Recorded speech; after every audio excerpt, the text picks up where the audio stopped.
Hey, hello, this is Olaf. Today I'm going to answer 5 of the most frequent asked questions, so please hold on.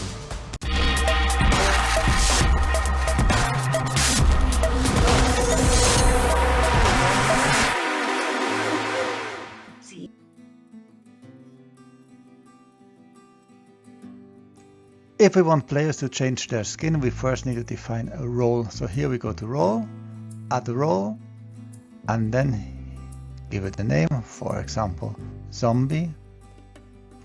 Then here under avatar, you can choose which avatar you actually want. For example, here like the Hadi, or in our case, we just take the zombie.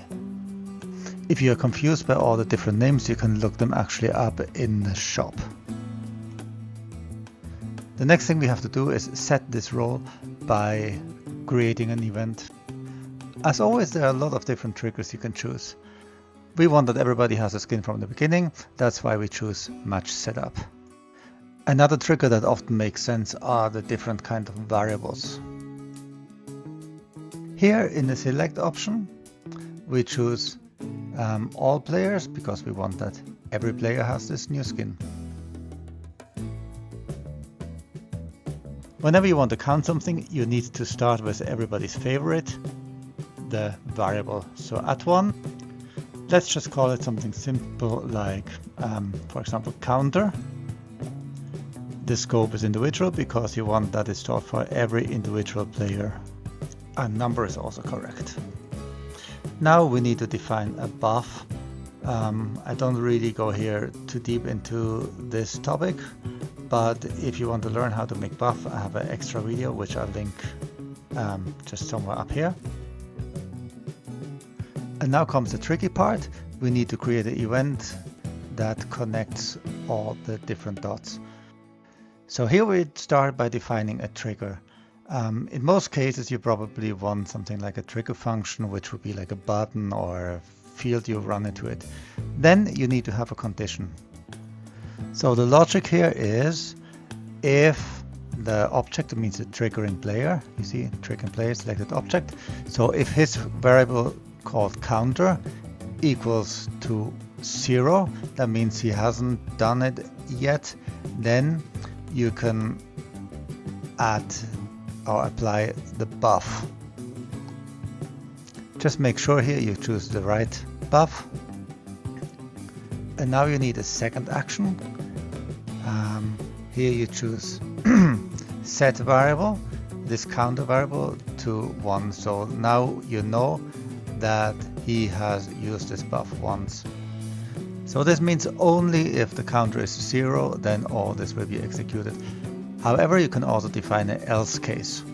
This is useful if you want to add a toast, like a message, to explain them why they cannot get it. For example, here I just type nah.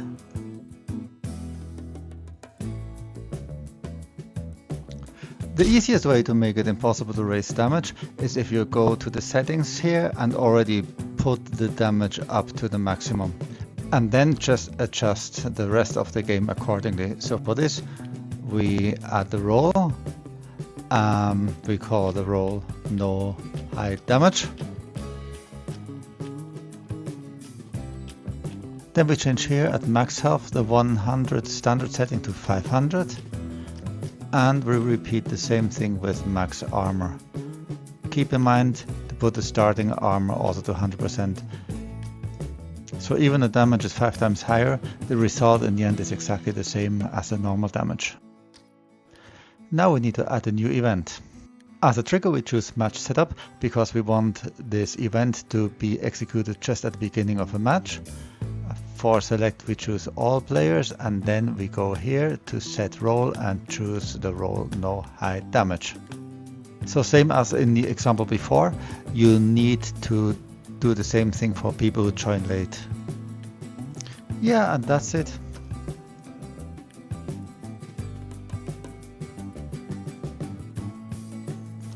Obviously, the first thing we want to do is to place the jump pad. So here you find it, you put it somewhere, and to make sure that it really works, we try and have fun jumping. If you want to surprise the players with the jump pad, you maybe have to deactivate here those effects. If you want to activate or deactivate anything, you always need to first define a field ID. Now we add the event and choose timer as a trigger. Here in the box on the right side, you can decide how often this trigger will be executed. We want a random number between 0 and, well, the value. The value here we choose is, let's say, 60 seconds. So it will be any time between 0 and 60 seconds. So here in action, we enable the field 1. Here 1. Then we add the yield from 1. That means we wait 1 second. And then here 1. And then we disable the field 1 again. So here disable field. And as an expression, we add 1. Now let's say you have 2 jump pads. So for the second jump pad, you can give a different field ID, for example 2. And now we need to adjust here the timer. So instead of field 1, we just activate any random field between 0 and 2. The yield can stay the same, but for disable field, we actually choose here -1. That will just disable any field. Now there's one last thing we need to do. We choose here a new event with match setup, and we deactivate all fields because by default they're always on. As before, you can deactivate them individually, or you can use -1 to deactivate them all together. And that's it.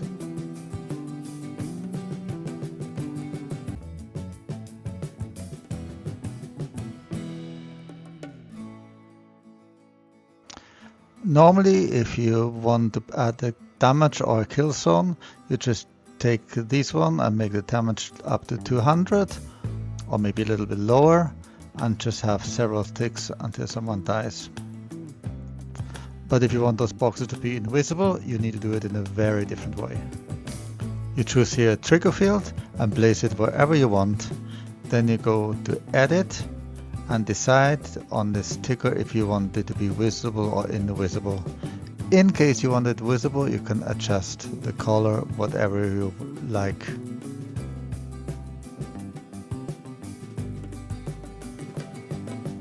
If this trigger field is supposed to have a function, then you need to program an event. So you add a new event.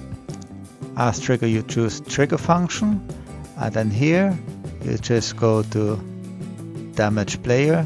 You choose 200 if you want to kill them, and yeah, it's so super easy. If you have any other questions, please leave a comment.